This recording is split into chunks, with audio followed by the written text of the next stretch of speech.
तो आपकी क्यों नहीं है? बाकी सारी परियां तोड़ती हैं। मेरे भी पंख हुआ करते थे जो चोरी हो गए। इससे ज्यादा कुछ नहीं कहूंगी। वो कौन से रंग के थे? क्या वो बड़े थे?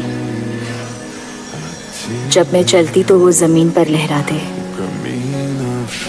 बहुत मजबूत थे वो मुझे दूर आसमान में बादलों के पार ले जाते।